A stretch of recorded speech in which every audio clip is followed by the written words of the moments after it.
अस्सलाम वालेकुम स्टूडेंट्स, उम्मीद है आप तमाम लोग खैरियत से होंगे। मेरा नाम मोहम्मद उमर खान है और आप देख रहे हैं लर्न अप पाकिस्तान।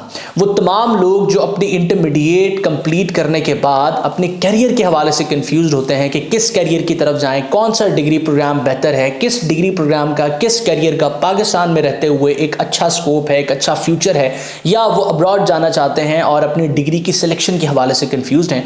तो आज का ये स्पेसिफिक वीडियो आपको step by step guidance provide करेगा कि अपनी इंटरमीडिएट चाहे आपने किसी भी ग्रुप में कंप्लीट की है, आप किस तरीका कार से अपने लिए एक बेहतरीन करियर का इंतखाब कर सकते हैं। अगर आपके साथ यहां पर 10 करियर ऑप्शंस का डिस्कशन जो है वो कर दी जाए तो मैं नहीं समझता कि एक कैंडिडेट जो इस वीडियो को देख रहा है उसकी पर्सनैलिटी क्या है, उसकी पर्सनैलिटी किस तरह की है, तो उसके लिए मैं डिसीजन कैसे ले सकता हूं कि ये 10 शोबे आपके लिए बेहतरीन है। तो मैं आपको वो पैरामीटर्स बताने वाला हूं जिन पैरामीटर्स की बेसिस पे हर कैंडिडेट अपनी पर्सनैलिटी के अकॉर्डिंग अपने लिए एक बेहतरीन शोबे का, डिग्री का इंतखाब कर सकता है। अगर हम अपने एजुकेशन सिस्टम पर नजर दौड़ाएं तो ये एक ऐसा एजुकेशन सिस्टम है जो स्टूडेंट को अपनी इंटरमीडिएट लेवल तक पहुंचने तक ये असिस्टेंस प्रोवाइड करने में नाकाम रहता है, ये रियलाइज करवाने में नाकाम रहता है कि उसका एग्जैक्ट जो पैशन है, उसका जो इंटरेस्ट है वो किस साइड पर है, किस डोमेन में है।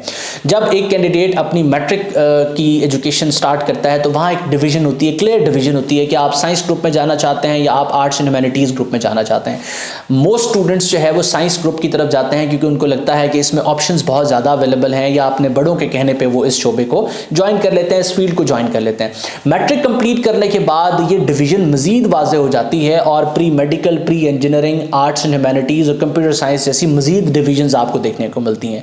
वो स्टूडेंट्स जो इंजीनियरिंग के प्रोग्राम में इंटरेस्टेड होते हैं वो प्री इंजीनियरिंग को ऑप्ट कर लेते हैं। वो स्टूडेंट्स जो मेडिसिन के शोबे में जाना चाहते हैं फ्यूचर में वो प्री मेडिकल को ज्वाइन कर लेते हैं, और कंप्यूटर में इंटरेस्टेड जो है वो ICS के शोबे को जो है वो ज्वाइन कर लेते हैं। अब अपनी प्री एजुकेशन कंप्लीट करने के बाद, intermediate, pre medical, pre engineering में कंप्लीट करने के बाद भी स्टूडेंट कंफ्यूज होते हैं कि हमने मेडिसिन को कंटिन्यू करना है आगे अपनी प्रोफेशनल डिग्री के तौर पे, या हम किसी और डोमेन की तरफ जाएं। अब ये कन्फ्यूजन स्टूडेंट के जहन में जब आती है तो ये बड़ी लेजिटिमेट कन्फ्यूजन है क्योंकि उनको गाइडेंस प्रोवाइड ही नहीं की जाती, उनको नहीं बताया जाता। करियर काउंसलिंग का कंसेप्ट हमारे यहाँ इदारों में ना होने के बराबर एग्जिस्ट करता है, कोई सेमिनार मुनक्किद नहीं किए जाते और स्टूडेंट को कभी ये रियलाइज नहीं करवाया जाता कि मेडिसिन से हट के, इंजीनियरिंग से हट के कोई और डिग्री प्रोग्राम भी जो है वो एग्जिस्ट करते हैं। देखें, किसी भी प्रोफेशन की जो डिमांड है वो बड़ी आसानी से आप जो है वो निकाल सकते हैं। आप अपने माशरे में इर्द गिर्द नज़र दौड़ाएं, क्या ये माशरा, क्या हमारी सोसाइटी सिर्फ डॉक्टर्स और इंजीनियर्स के सर पर चल रही है? क्या अगर इस माशरे से डॉक्टर्स और इंजीनियर्स को निकाल दिया जाए तो ये माशरा कोलैप्स कर जाएगा? बिल्कुल, ये दोनों जो एलिमेंट हैं ये इंपॉर्टेंट ज़रूर हैं, इनका होना जो है वो हमारे लिए बड़ा क्रूशल है, लेकिन इसके अलावा और भी बड़े लोग हैं जो इस माशरे को ग्रो करने में, उसमें जो ज़िंदगी गुजारने वाले लोग हैं उनको फैसिलिटेट करने में अपना किरदार अदा कर रहे हैं। इसका मतलब ये कि इन दोनों शोबों से हट के भी प्रोफेशंस एग्जिस्ट करते हैं। अब उनको तलाश करना आप तमाम स्टूडेंट्स की जिम्मेदारी है, और वो तलाश कैसे होंगे ये तमाम चीज़ें हम डिस्कस करने वाले हैं। अपने करियर की सिलेक्शन में सबसे इंपॉर्टेंट और सबसे पहला स्टेप ये है कि आप अपनी जो इंटरेस्ट है उसको असेस करें। आप देखें कि आप किस चीज़ में इंटरेस्टेड हैं। बहुत से ऐसे लोग होंगे जो प्री मेडिकल कंप्लीट करने के बाद, जो कि उन्होंने अपने बड़ों के कहने पर किया होगा, उसको कंप्लीट करने के बाद देखते हैं कि वो मेडिसिन के शोबे में या उन सब्जेक्ट्स में जो प्री मेडिकल में वो पढ़ के आए हैं उनमें ज़रा भी इंटरेस्टेड नहीं है, और हमेशा से जो स्कोर लो रहा है उनका वो उन्हीं सब्जेक्ट्स में रहा है जो कि प्री मेडिकल के या प्री इंजीनियरिंग के, जिस भी ग्रुप में वो कंप्लीट कर चुके हैं अपनी एजुकेशन,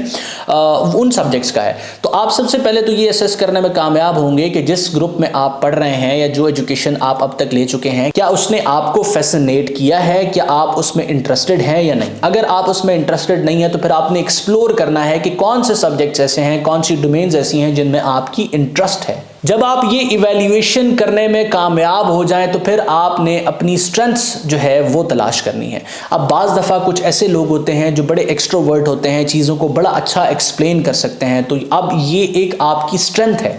कुछ ऐसे लोग होते हैं जो बिज़नेस में बड़ा इंटरेस्टेड होते हैं, किसी चीज़ को बेचना बड़े अच्छे तरीके से जानते हैं, अपनी बात अगले पर्सन तक परसुएसिव वे में कम्युनिकेट करने में बड़े माहिर होते हैं, तो ये उनकी स्ट्रेंथ है। इसी तरीके से कुछ ऐसे लोग होते हैं जो ज़्यादा लोगों से घुलना मिलना पसंद नहीं करते, करते और आइसोलेशन में या तन्हा रह के बड़ा जो है वो डेप्थ में किसी भी चीज़ पर काम कर सकते हैं, चाहे वो रिसर्च हो, चाहे वो जो है वो राइटिंग हो, लर्निंग हो, वो आइसोलेशन में बड़े अच्छे तरीके से कर सकते हैं। तो अब ये उनकी स्ट्रेंथ है अगर वो देखें तो अपनी स्ट्रेंथ की इवैल्यूएशन जब आप कर लेंगे तो आपके लिए बड़ा आसान होगा कि आप किस डोमेन में जाएं। फॉर एग्जांपल एक ऐसा पर्सन जो एक्सट्रोवर्ट है, जो ज़्यादा बोलना पसंद करता है, जो ज़्यादा चीज़ें शेयर करना पसंद करता है, जो अपनी बात को परसुएसिव वे में दूसरों तक कम्युनिकेट कर सकता है, तो ऐसे इंसान के लिए जब आप कैरियर्स को सिलेक्ट करना स्टार्ट करेंगे तो बिजनेस, सेल्स, मार्केटिंग और इसी तरीके से आपका लॉ और मज़ीद जो आपके डिग्री प्रोग्राम्स हैं वो आपके सामने आ जाएंगे। और दूसरे एंड पर अगर हम देखें, वो लोग जो ज़्यादा बोलना या अपनी बात दूसरों तक अच्छे तरीके से कम्युनिकेट करने में इंटरेस्टेड नहीं है, लेकिन उनकी स्ट्रेंथ कुछ और है, तो उनकी स्ट्रेंथ के अकॉर्डिंग वो अपने लिए डिग्री प्रोग्राम्स को बड़े ही आसानी से कैटेगराइज कर सकते हैं। जब आप अपनी स्ट्रेंथ को फाइंड आउट कर लेते हैं तो तीसरे नंबर पर सबसे इंपॉर्टेंट चीज़ ये होती है कि आप फिर उस स्ट्रेंथ के अकॉर्डिंग करियर ऑप्शंस की तलाश स्टार्ट करें। आपकी जिस तरीके से मैंने बताया कि स्ट्रेंथ अगर बोलना है तो फिर आप देखें कि कौन सा ऐसा डिग्री प्रोग्राम है, कौन सा ऐसा करियर है, कौन सा ऐसा फ्यूचर है जिसमें मैं फिट हो सकता हूँ। और फिर सबसे बड़ी चीज़ आपने देखना है चौथे नंबर पर कि जिस डिग्री प्रोग्राम को, जिस करियर को आपने तलाश किया है, आपने ढूंढा है, क्या इसकी नीड मार्केट में एग्जिस्ट करती है। उमूमन हमारे लोग इस नीड के वर्ड को कंफ्यूज करते हैं स्कोप के साथ। आपने अक्सर औकात मुख्तलिफ लोगों को ये कहते सुना होगा, क्या इस डिग्री प्रोग्राम का स्कोप है, क्या आप ये डिग्री प्रोग्राम कर लेंगे तो इसका कोई स्कोप है। तो स्कोप क्या होता है? स्कोप बेसिकली नीड होती है। आपने देखना है कि जिस प्रोफेशन में, जिस करियर में आप इंटरेस्टेड हैं, क्या जिस सोसाइटी में आप रह रहे हैं या जिस सोसाइटी में आप रहना चाहते हैं वहां पर इसकी नीड है। अगर नीड है तो आपका कस्टमर एग्जिस्ट करता है, आपका कंज्यूमर एग्जिस्ट करता है, इसका मतलब आप उस करियर में जा सकते हैं। फॉर एन एग्जाम्पल, अगर आप अभी उसको ऑप्ट करना चाहते हैं और अभी उसकी इंस्टेंटली मार्केट में उतनी नीड नहीं है, लेकिन आपकी ये प्रेडिक्शन है कि फ्यूचर में इसकी बढ़ सकती है, इसका कंज्यूमर आ सकता है, तो भी आप उस करियर को ऑप्ट कर सकते हैं। अगर आप इस तरीके से रिसर्च करेंगे तो बहुत से ऐसे करियर ऑप्शंस हैं जिन पर आप वैसे ही क्रॉस लगा देंगे। स्टूडेंट्स जो है वो मेडिसिन में, इंजीनियरिंग में सिर्फ एक रीज़न की वजह से जाते हैं। हो सकता है कुछ लोग इंटरेस्टेड हो, कुछ लोगों का इंटरेस्ट हो, और ऐसे लोग बिल्कुल एग्जिस्ट करते हैं, इसी वजह से ये प्रोफेशंस हमारे लिए जो है वो एग्जिस्ट करते हैं। लेकिन सबसे बड़ी और कॉमन जो रीज़न होती है इन प्रोफेशंस में जाने की, वो एक होती है कि जॉब सिक्योरिटी है। और अगर पाकिस्तान के या वैसे ही दुनिया के हम हालात देखें तो आजकल जॉब सिक्योरिटी जो है वो किसी भी प्रोफेशन में नहीं है और ना होने के बराबर है। तो हमारे यहाँ पर तो लोग इतना कॉन्शियस हैं कि वो कहते हैं कि हमें कागज़ के टुकड़े पर लिख के उसके ऊपर मोहर लगा के दें कि हमारे पास जॉब सिक्योरिटी है। मतलब इतने इनसिक्योर लोग हैं हम।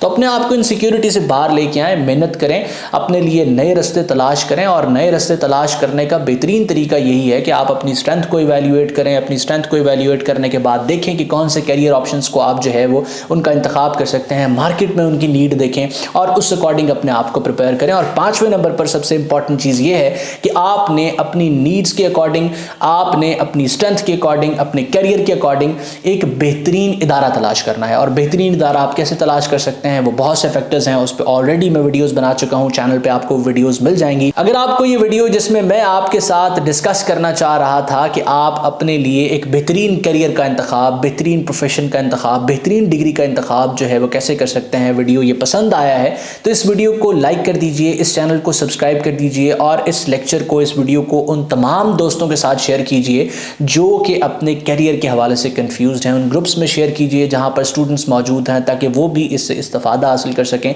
मैं उम्मीद करता हूं ये लेक्चर आपके लिए हेल्पफुल रहा है। अपना बहुत सारा ख्याल रखिएगा, दुआओं में मुझे और मेरी टीम को ज़रूर याद रखिएगा। अल्लाह हाफ़िज़।